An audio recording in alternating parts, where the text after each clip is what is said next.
But before, this is not a farewell type of talk or anything like that. It was just to make a point that Miss Sandy is retiring, but she's not leaving us. So, little inside story. 4 months ago, we started to make a couple little changes in the office, starting with moving furniture. I have to move to the now pastor's office and all the stuff. And I said, oh, it will be so great to put a couch in Sandy's office. And the reason is because everybody goes to her office and just sit there for hours. And the reason behind that, and the good thing about it, is because when many of us come to the office, that's the first face that we see. And thank God. And the other thing is this, she has dealt and has helped so many people, including the priests and the clergy, when people come to our office. We always say that the church is a beautiful place, but I also believe that the church is like the hospital for the souls. And I have to say that Sandy is probably one of our best nurses. And she is great in taking care of everybody. So, going back to the couch. That couch was huge. And Mr. Lee came to me, which is our maintenance guy, says, Father, we can't get the couch. And I said, you got to get that couch inside of that office. Because I would like for people, when they come, for baptisms, funerals, or marriage, just to be comfortably sitting there. Because, once again, it's very comfortable and very nice to be in her office. Well, it was a whole entire day trying to get the couch. I didn't care if we had to take the door down. We need to get that couch. Right after we got the couch and everything looked so nice in her office, a couple of weeks after, Sandy came to me and said, Father, I'm thinking about retirement. And the first thing I said, are you kidding me? Seriously, we just got the couch inside and now you're going to tell me to retire? I did not tell Mr. Lee right away because otherwise he would have resigned, and that's not going to happen, you know. And then I said, Sandy, why? And then she said, Father, I have worked here for more than 40 years, and I have worked with so many priests. And then she started to go through the long list of priests that she worked with. I don't know that many of them, like maybe 3 or 4. And half of them, they're already dead. I am sure she buried them. So when she said that, and I said, and I am very honest. I said, thank God you're retiring before I die. Or, more years, and otherwise I will be buried here in San Francisco. So she has buried half of them, and the other half she's already writing what's going to happen with them. But then it came the sad part, which is, and again, I am being very honest and very selfish. I said, well, for one, she's retiring, so she most likely will not bury me or do the transition for all those things to take place. But the next thing is, what am I going to do? What am I going to do? I have no idea what the records are. I don't know. Things just happen here almost magically. And part of that is because Sandy put her magic hand and made things happen for so many years. And I'm sure that today we are saying happy retirement, but probably by Tuesday or Wednesday, and that will be the latest. If it's anything earlier, I will have to call you to say, so where are these things? What do I need to do? An example of that, before this Mass, I anointed somebody, and I have to go and look for the book of the sick, where we write those names. I could not find the book, so right after Mass, we're going to go back to the office, and you're going to tell me where that book is. Also, I stand here before each one of you representing and in behalf of so many priests that you have worked with and the whole entire family of St. Francis de Sales. I am so glad that I had the chance to know you and work with you. I consider you a friend. And many of the priests who said that they were able to come, or they wanted to come, obviously because of the weather and also because of other things happening, they are not here. But I also know that they believe and they know you are not just an employee of St. Francis de Sales, but you are a friend. So, Sandy, thank you very much for giving us your youth, 40 years. My goodness, I don't know how you keep still looking young and so beautiful. Also for being the best spiritual nurse that we can have here. Many of us can say, it could be a cheesy sentence, we will never be able to do the work without you. But as cheesy as it sounds, we know you like wine. It is true. It is really, really a privilege to have worked with you, and me being the last one on this road with you, it has been amazing. Somebody said, Father, so what's going to happen with Sandy's place or job here? I have to say to that person and to all of you, nobody's going to replace her, because there is no way to replace somebody who is so wonderful and is an institution here in San Francisco de Sales. So to all of you who are here present, representing the family of San Francisco de Sales, and in my personal behalf, Sandy, thank you very much. We love you, and we only expect the best for you, and wish you so many more years next to your husband and your family, and enjoy the time that you're going to have with them. We're going to miss you. I cannot wait to have you back. I'm going to be calling you because I need your help. And thank you so very much. So, in behalf of all of you, thank you very much, Sandy.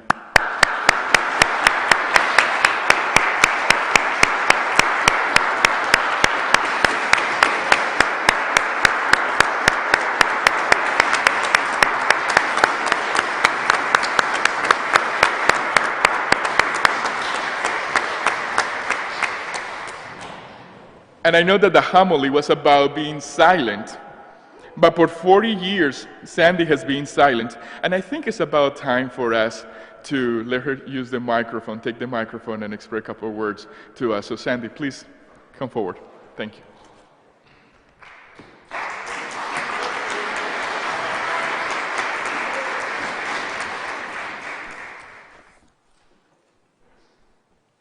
Goodness, after a speech like that, it's kind of hard to come up with something different. I wanted to share my story, and as you see, it's a long story. As Father said, we had surprise of so many other priests coming today. Father Tom Phillips was coming, Father Jack was coming, Father Carrion was coming, but unfortunately, the Lord had other plans with the weather, and so they couldn't make it. And being the parish manager here has been a joy in my entire life. I've been able to greet you with a warm and welcoming smile for these 40 years. I have assisted you in whatever you needed. I have laughed with you, I've cried with you, I've helped you with your baptisms, weddings, and funerals. I've even taught your children their first communion for 38 years. One of my former first students came to me with their child of 7 years old and said, I'm bringing my child to your class because I enjoyed your class so much. And she introduced me to the little girl, and she said, this was my first communion teacher. And the little girl looked at me, and she looked at her mom, and she said, boy, this is weird. But we had a big laugh about it. And my work here has always been a ministry, not a job. I started working here with our first pastor, Father Wolf. He was here until he died of lung cancer in 1984. I've seen this church progress from the little stone church and a small, believe it or not, military Quonset hut. I don't know if anybody knows what that is, but that's where we held our meetings, our donut social, and even our religious education. And it wasn't torn down until this beautiful church was built. Monsignor Phillips, through his leadership, opened this church in the early 1990s. Father Tom taught us computers. He brought computers into the office. He built them piece by piece. I took the minutes of the meetings for the church being built here side by side with him. And now we have this beautiful building, which is only a building until you, the parishioners, come forward. Father Carrion came to St. Francis de Sales as an administrator, getting ready for Monsignor Schlupner to come. And Father Mike, he was responsible for our chapel of reservations where our tabernacle sits, and also the building of our wonderful education center. But during all of this time and all these changes, we, the people, never lost our warm, welcoming, friendly feeling, and we need to keep that. Father Chuck Weibel came here for a few years, and he asked me to retire, and I said, no, Father, I'm not ready to retire yet. I have a lot of work left to do. I can't forget Father Jack. For the 5 years of leadership here, I'll never forget his friendship, his warmth, and his humor. His greeting every morning was, "Good morning, church ladies," will always be in my heart. And when we heard his trains running in his office, we knew to leave him alone because he was in deep thought. You, Father Jack, allowed me to meet the people who were grieving over the loss of loved ones, and I was able to help them and to comfort them, and this is the part that I will miss greatly.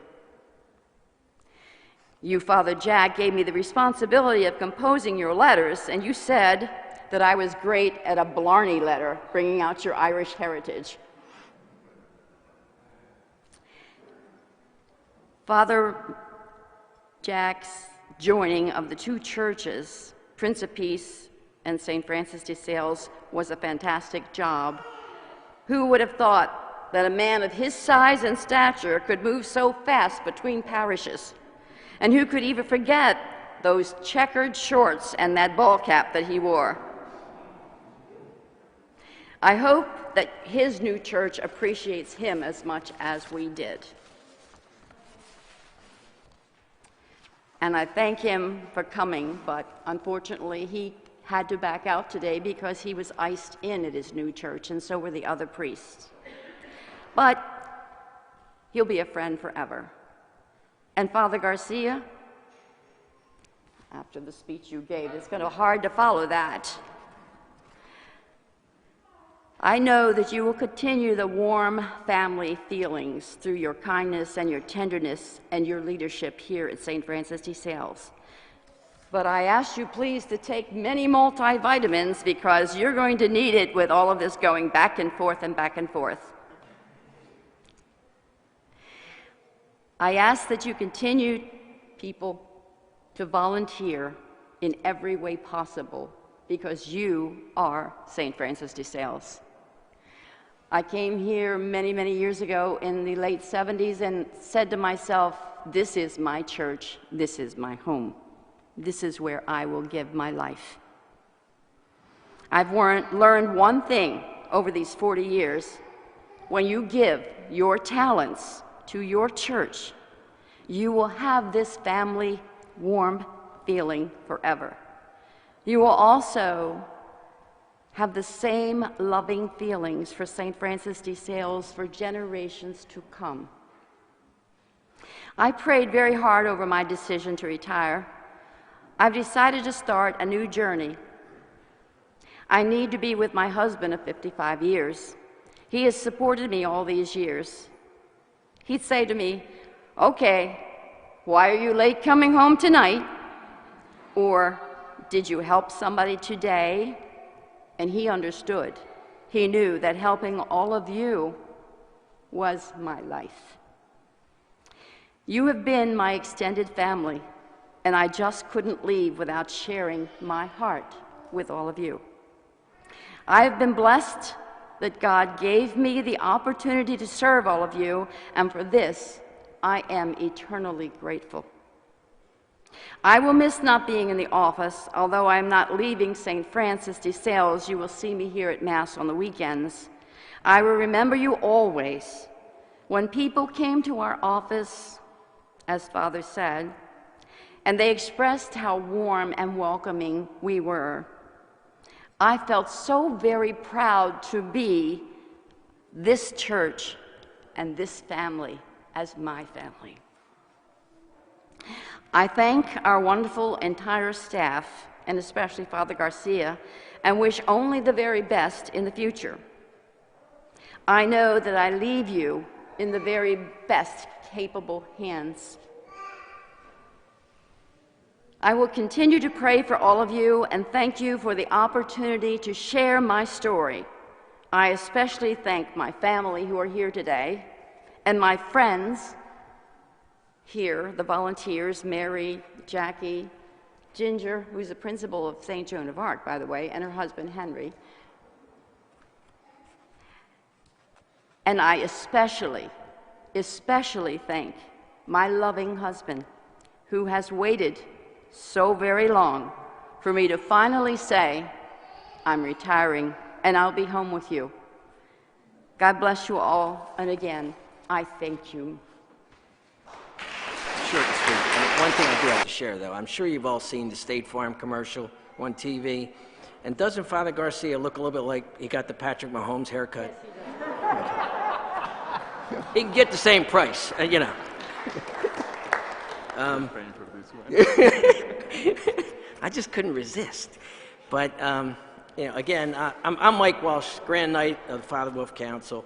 My wife, Denise, is the president of the Ladies of the Night of the Wolf Council, which Sandy is a member. And earlier in the week, we presented flowers. The ladies did, and we gave her a card as well. But we wanted to make sure that in front of the parish, we also acknowledged, 40 years here, 55 years married to the same person, and she's trying to get him right, how that goes. But, without a doubt, we just want to acknowledge what Sandy's done for both the parish, the community, the Knights as far as her support. And we wanted to just present her with this plaque. And I want to thank Steve Herpel because he actually went and picked it up, coordinated the whole thing. But it says, special thank you to Miss Sandy Gill for 40 years of service and dedication to St. Francis de Sales Catholic Church and community, 26 years of commitment and support to the men's and women of the Knights of Columbus, Father Maurice J. Wolf Council, 11372, and the Ladies Auxiliary. And then there's a quote, of course, very fitting from Francis de Sales. Have not fear for what tomorrow may bring. The same loving God who cares for you today will take care of you tomorrow and every day. He will either shield you from suffering or give you unfailing strength to bear it. Be at peace then and put aside all anxious thoughts and imaginations. Francis de Sales. So Sandy, I want to present this to you. Thank you. Again, congratulations.